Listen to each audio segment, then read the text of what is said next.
ತುಮಕೂರು ನಗರದ ಶ್ರೀದೇವಿ ವೈದ್ಯಕೀಯ ಮಹಾವಿದ್ಯಾಲಯ ಮತ್ತು ಸಂಶೋಧನಾ ಆಸ್ಪತ್ರೆಯ ವತಿಯಿಂದ ನೂತನವಾಗಿ ಪ್ರವೇಶ ಪಡೆದಿರುವ 2025-26ನೇ ಸಾಲಿನ ಪ್ರಥಮ ವರ್ಷದ ವೈದ್ಯಕೀಯ ವಿದ್ಯಾರ್ಥಿಗಳಿಗೆ ವೈದ್ಯ ವೃತ್ತಿಯ ಸಂಕೇತವಾಗಿರುವ ಬಿಳಿ ವರ್ಣದ ವಸ್ತ್ರಧಾರಣೆ ವೈಟ್ ಕೋಟ್ ಸೆರೆಮನಿ ಸಮಾರಂಭವನ್ನ ಶ್ರೀದೇವಿ ಆಸ್ಪತ್ರೆಯ ಆಡಿಟೋರಿಯಂ ಸಭಾಂಗಣದಲ್ಲಿ ಕಾರ್ಯಕ್ರಮವನ್ನು ಹಮ್ಮಿಕೊಳ್ಳಲಾಗಿತ್ತು.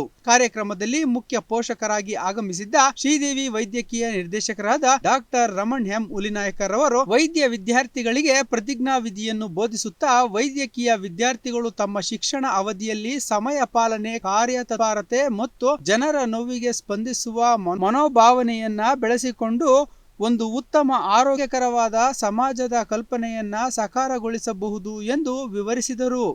Parts of the country, from Kashmir to Kerala, from Rajasthan, the remote parts of the northeast, everywhere the students have been coming to Sridevi. I welcome you all for that.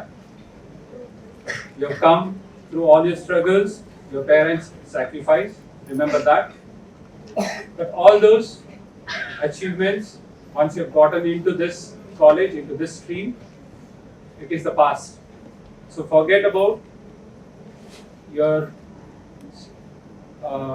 achievements, whether it is a good rank, whether it is through the NRI or whatever it is, that is the story of yesterday. From today onwards, each and every student is one. Each and every student is in the first step of the journey which starts from today, that is the course of MBBS. So everyone are eligible through the NEET. So everyone have got equal opportunity from today onwards.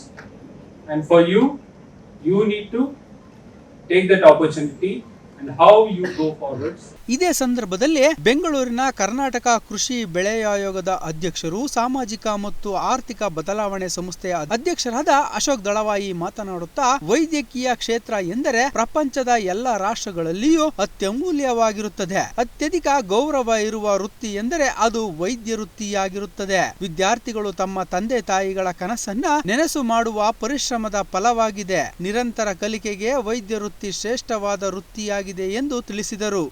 ಎಲ್ಲ ತಂದೆ ತಾಯಿಗಳು ನಿಮ್ಮ ಪರಿಶ್ರಮ, ನಿಮ್ಮ ಕನಸನ್ನಿಟ್ಟು ಇವತ್ತು ಆ ಕನಸಾಗೋದನ್ನ ಇಲ್ಲಿ ನೋಡ್ತಾ ಇದ್ದಾರೆ. ಎಲ್ಲ ತಂದೆ ತಾಯಿಗಳಿಗೆ ಒಂದು ಕನಸಿರುತ್ತೆ, ನಮ್ಮ ಮಕ್ಕಳು ಹೀಗಾಗ್ಬೇಕು, ಹಾಗಾಗ್ಬೇಕು, ದೊಡ್ಡವರಾಗಬೇಕು. ನಿಮ್ಮ ಆ ಕನಸಿನ ಮತ್ತು ಪರಿಶ್ರಮದ ಫಲ ಈ ಮಕ್ಕಳಲ್ಲಿ ನಾವು ಕಾಣ್ತಾ ಇದ್ದೇವೆ. ತಾಯಿ ವಿಶೇಷವಾಗಿ ನಮ್ಮ ಮಗ ಓದಬೇಕು, 12 ಗಂಟೆಗೆ ಓದಬೇಕು, ಬೆಳಗ್ಗೆ 4 ಗಂಟೆಗೆ ಮತ್ತೆ ಎಬ್ಬಿಸ್ಬೇಕು. ಪಾಪ ತಾಯಿ ಕೂಡ ಓದ್ತಾ ಇರ್ತಾರೆ.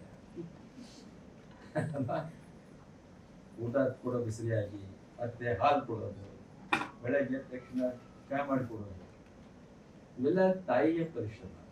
ಸೊ ನಿಮಗೆ ನಾವು ಮೊದಲು ಅಭಿನಂದನೆಗಳನ್ನ ಹೇಳ್ತೀವಿ. ಕಾರ್ಯಕ್ರಮದಲ್ಲಿ ಅಧ್ಯಕ್ಷತೆಯನ್ನ ವಹಿಸಿದ್ದ ಶ್ರೀದೇವಿ ಚಾರಿಟಬಲ್ ಟ್ರಸ್ಟ್ನ ಅಧ್ಯಕ್ಷರಾದ ಡಾಕ್ಟರ್ ಎಂಆರ್ ಉಲಿನಾಯಕ್ ಅವರು ಮಾತನಾಡುತ್ತಾ, ವೈದ್ಯ ವಿದ್ಯಾರ್ಥಿಗಳಿಗೆ ಶುಭ ಹಾರೈಸುತ್ತಾ, ಈ ವರ್ಷವೂ ಸುಮಾರು 12 ರಿಂದ 13 ಲಕ್ಷ ವಿದ್ಯಾರ್ಥಿಗಳು ವೈದ್ಯಕೀಯ ಪ್ರವೇಶ ಪರೀಕ್ಷೆ ಪಡೆದಿದ್ದು, ಅದರಲ್ಲಿ ಕೇವಲ 1 ಲಕ್ಷ ವಿದ್ಯಾರ್ಥಿಗಳಿಗೆ ಮಾತ್ರ ವೈದ್ಯಕೀಯ ಕಾಲೇಜಿನ ಪ್ರವೇಶಾತಿ ಸ್ಥಾನವನ್ನು ಸಿಕ್ಕಿದೆ. ಆ ವಿದ್ಯಾರ್ಥಿಗಳಲ್ಲಿ ನೀವುಗಳು ಸಹ ಒಬ್ಬರಾಗಿದ್ದೀರಿ. ವಿದ್ಯಾರ್ಥಿಗಳ ಶ್ರಮ ಮತ್ತು ಪ್ರತಿಫಲದ ಸಂಕೇತವಾಗಿದೆ. ವೈದ್ಯ ವಿದ್ಯಾರ್ಥಿಗಳು 5 ವರ್ಷಗಳ ಅವಧಿಯಲ್ಲಿ ಪ್ರತಿದಿನವೂ ಹೊಸ ಕಲಿಕೆಯನ್ನು ಪಡೆಯಬೇಕು, ಉತ್ತಮ ಜ್ಞಾನವನ್ನು ಸಂಪಾದಿಸಬೇಕು. ನಿರಂತರ ಓದು, ಪರಿಶ್ರಮ ಹಾಗೂ ತರಗತಿಗಳಿಗೆ ಹಾಜರಾಗಿ ಗುರು ಹಿರಿಯರಿಗೆ ಗೌರವ ಸೂಚಿಸುವುದು, ರೋಗಿಗಳಿಗೆ ಮಾನವೀಯತೆಯಿಂದ ಅನುಕಂಪದಿಂದ ಸ್ಪಂದಿಸುವುದನ್ನ ಕಲಿಯಬೇಕು ಎಂದು ವಿವರಿಸಿದರು. Among them, only 1 lakh of the students could get the medical colleges. That means so much struggle you have put, so much effort you have put, and you are able to achieve what you want to do. For that, I congratulate you and I wish all the best. At the same time, I would like to express my gratitude to your parents also, because of their hard work, their ambition, now it is fulfilled. The only thing I can tell you, we will try to give you the best of the education, best of your stay here. We will take care. That assurance I can give to you. Already our guests, our speakers have told many things,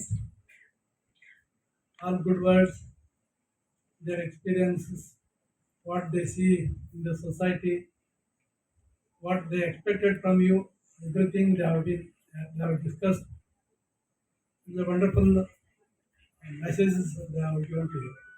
ಕಾರ್ಯಕ್ರಮದಲ್ಲಿ ಕರ್ನಾಟಕ ರಾಜ್ಯ ಖಾತರಿ ಆಯೋಜನೆಗಳ ಅನುಷ್ಠಾನದ ಪ್ರಾಧಿಕಾರದ R Rajashekar, Sridevi charitable trust ಅಧ್ಯಕ್ಷರಾದ doctor M R Hulinaykar, Sridevi ವೈದ್ಯಕೀಯ ನಿರ್ದೇಶಕರಾದ doctor Raman M Hulinaikar, ಮಾನವ ಸಂಪನ್ಮೂಲ ಮತ್ತು ಮಾಹಿತಿ ತಂತ್ರಜ್ಞಾನ ನಿರ್ದೇಶಕರಾದ MS Patil, doctor Lavanya, Ambika M Hulinaikar, doctor ML Harendra Kumar ಹಾಗೂ ವಿವಿಧ ವಿಭಾಗದ ಮುಖ್ಯಸ್ಥರು ಹಾಗೂ ವೈದ್ಯ ವಿದ್ಯಾರ್ಥಿಗಳು, ಬೋಧಕ ಬೋಧಕೇತರ ಸಿಬ್ಬಂದಿದವರು ಉಪಸ್ಥಿತರಿದ್ದರು.